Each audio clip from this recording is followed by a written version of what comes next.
The Guam Waterworks Authority needs to raise about $400 million over the next 5 years to pay for fixing all of the island's water tanks, as well as upgrading the 3 southern wastewater treatment plants and replacing old water lines throughout Guam. Some of it is court-ordered work under pressure by the ongoing U.S. EPA suit. Some of it is just much-needed maintenance. A lot of this investment also will help to mitigate and reduce future rate increases, because a system that's not leaking as badly as the current system is will save on power and chemicals and treatment, will improve service and pressure to our community. We have to fix the wastewater. That's why we got sued in the first place.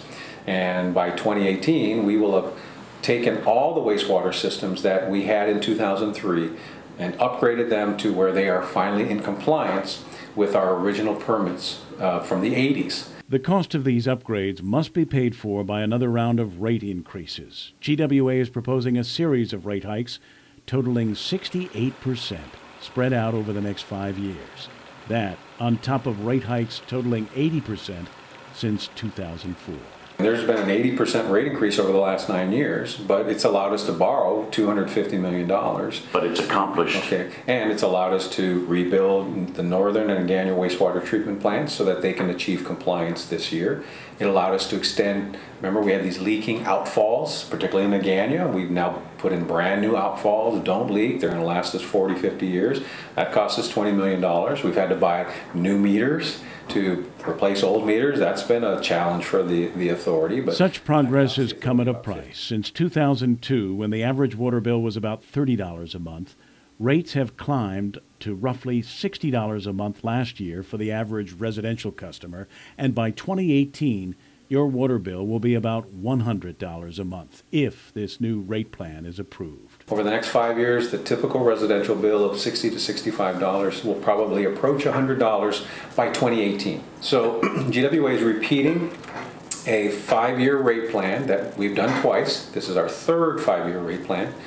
And we would send it to the PUC, assuming it passes tonight.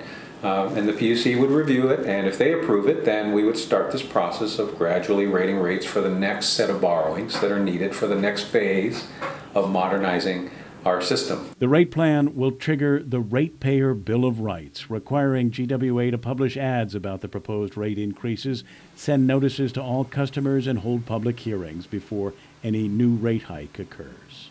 If, after all that, the Public Utilities Commission approves, then the first rate hike would take effect in October this year.